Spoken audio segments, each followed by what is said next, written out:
पीले दांत वाली बहू। रंजना कभी ब्रश नहीं करती थी। उसे कितनी बार उसके माँ बाप ने डांटा, लेकिन उसका कोई असर उस पर होता ही नहीं था, जिस कारण से उसके दांत पीले पीले हो जाते हैं। शादी के बाद। अरे बहू, वैसे तो तुझ में कोई कमी नहीं है, पर तेरे दांत इतने पीले कैसे हैं बेटा? कैसे मतलब? कोई सर्जरी थोड़ी ना कराइए। वो तो क्या नाम, मैं ब्रश नहीं करती थी तो पीले हो गए। अब क्या करूं?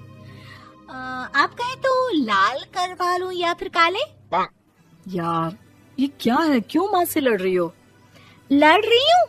अरे मैं लड़ रही हूँ या ये बोल रही है कि दांत पीले हैं, पीले। अरे तपस्या थोड़ी ना की है इन्हें पीले करने के लिए। बकायदा ब्रश नहीं किया है 20 साल तक, तब जाकर। छी, कैसी बात कर रही हो? ये उस वक्त तो पीले नहीं थे जब हम लोग तुम्हें देखने आए थे। अरे तब साफ करवा लिया होगा डेंटिस्ट के पास जाकर। अब देखो कैसे पीले पीले लग रहे हैं। रंजना सास की तरफ गुस्से से देखती है। फिर शुरू हो गई पीले पीले पीले। अरे पीले तो तब भी थे जब मेरे हाथ का रसगुल्ला उड़ा उड़ा कर खा रही थी और बोल रही थी, लड़की नहीं गुणों का खजाना दे रहे भाई साहब आप। खैर, अब वो लोग करते भी तो क्या करते, पीले दांत वाली बहू पल्ले पड़ी थी तो झेलना तो था ही। एक दिन कीर्तन में रंजना गाना गा रही थी। अरे कमला बहन, माँ का द्वार है, यहाँ तो सब शुद्ध होकर आते हैं, फिर अपनी बहू को ब्रश भी नहीं करवाती तुम। दूर से पीले पीले दांत भक्ति में बाधा उत्पन्न कर रहे हैं। अरे कोई 2 साल के बच्ची थोड़ी ना लेकर आई हूँ मैं बहू बनाकर। अच्छी खासी लड़की है, अरे कैसे करवाऊं ब्रश? ये तो उसे खुद करना चाहिए ना। अब माँ बाप तो इसके जैसे तैसे निपटा दिए, ये नहीं सोचा कि सास कैसे संभालेगी। सास बहू को लेकर घर आ जाती है, लेकिन सोच लेती है कि अब इसे लेकर कहीं नहीं जाएगी। अगले रोज बहू कहती है, अरे क्या हो गया, मंदिर नहीं जाना क्या? कीर्तन का वक्त हो रहा है। मेरी मधुर वाणी से कान्हा जी जागते हैं और सोते हैं। आप तो जानती है ना उनकी भक्ति में कितना मन लगता है मेरा। वो क्या है ना, तबीयत ठीक नहीं लग रही है मेरी, आराम करूंगी मैं। तबीयत ठीक नहीं लग रही? अभी तो मिथुन के गाने पर नाच रही थी आप, और अब बोल रही है कि तबीयत ठीक नहीं लग रही।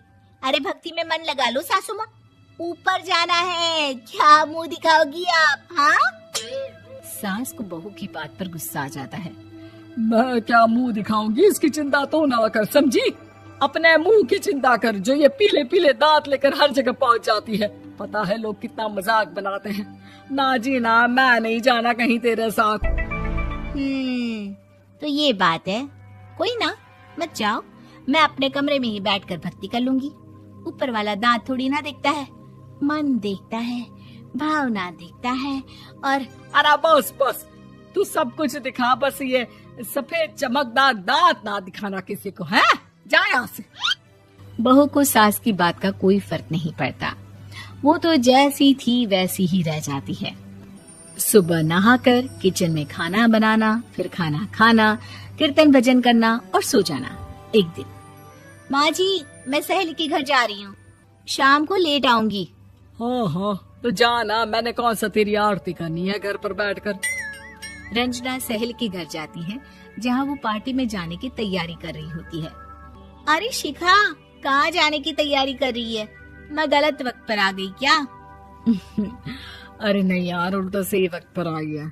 मैंने ये साड़ी और ज्वेलरी निकाली है यार, शाम को इनके ऑफिस की एक पार्टी में जाना है। बताना कैसा लग रहा है ये सब? नहीं यार, इस ड्रेस के साथ तो वो वाली ज्वेलरी अच्छी लगेगी। हाँ हाँ सही बोल रही है, मैंने ध्यान ही नहीं दिया। वैसे तो हमेशा से मस्त फैशन सेंस रखती है। तो बड़ा जाती होगी ना पति के साथ पार्टी में। रंजना कुछ नहीं बोलती, बस सोचती है कि यार काश ये बात सही हो जाती, पर मैं क्यों नहीं जाती पार्टी में? क्या इन लोगों की कोई पार्टी होती नहीं होगी? रंजना घर आती है और रात में पति से सवाल करती है, एक बात बताइए, आप मुझे किसी पार्टी में क्यों नहीं ले जाते? क्या आपकी यहाँ ऑफिस में पार्टी नहीं होती? पति बेचारा क्या कहता कि दांत पीले हैं तुम्हारे इसलिए। अरे कोई पार्टी होती नहीं हम लोगों के ऑफिस में, तो कहाँ से लेकर जाऊं? और मार्केट, मॉल, कहीं वीकेंड घूमना, कहीं तो। अरे यार, सारे हफ्ते में एक छुट्टी मिलती है, तो सोचता हूँ कि आराम ही कर लूं। क्यों? रंजना मन मार के रह जाती है। पहले कभी सास के साथ मंदिर जाया करती थी, लेकिन वो भी सास ने ले जाना बंद कर दिया। घर बैठी बैठी रंजना बोर हो जाती है। तभी उसे आइडिया आता है और वो मायके जाने का सोचती है। सासू माँ, 2 दिनों के लिए मम्मी के घर जा रही हूँ। अच्छा अच्छा ठीक है, आराम से जा। और हाँ, माँ से कुछ अच्छी आदत सीख कर आना कि कैसे शरीर के हर भाग की तरह दांतों की सफाई भी जरूरी होती है, समझी? शुरू हो गई ना आप। वो लोग आपकी तरह नहीं है कि छोटी छोटी बात का बतंगड़ बना दे। उन लोगों के लिए मैं मायने रखती हूँ, ना कि मेरे पीले पीले दांत। रंजना माँ को बिना बताए उन लोगों को सरप्राइज देती है, लेकिन जैसे ही वो दरवाजे पर पहुंचती है, अंदर देखती है कि घर वाले कहीं जा रहे होते हैं। अब माँ, काश रंजना दीदी के दांतों वाली प्रॉब्लम नहीं होती, तो वो भी हम लोगों के साथ चलती ना बुआ जी की बेटी की शादी में। हाँ बेटा, लेकिन अब उसे कौन समझाए कि उसको उसके पीले दांत नहीं दिखते, लेकिन उसके आसपास के लोगों को कितना एम्बैरेसिंग फील कराते हैं। मुझे तो कितनी बार उसके स्कूल की टीचर ने शिकायत की कि उसके साथ कोई लड़की बैठना भी नहीं चाहती, और ना ही कॉलेज में कोई उससे बात करना चाहता था।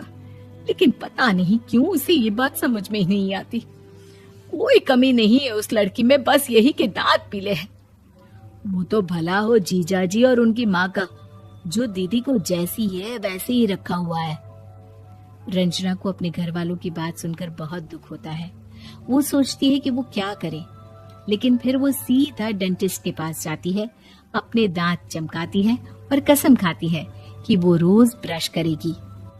अरे क्या हो गया? तुम तो 2 दिनों के लिए गई थी ना, पर कोई ना, अच्छा है, चलो आ गई तो।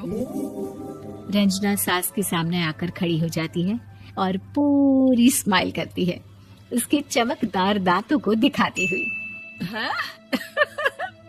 चले मंदिर? माँ, मुझे माफ कर दीजिए, मैंने आप लोगों को बहुत एम्बैरेसिंग फील करवाया।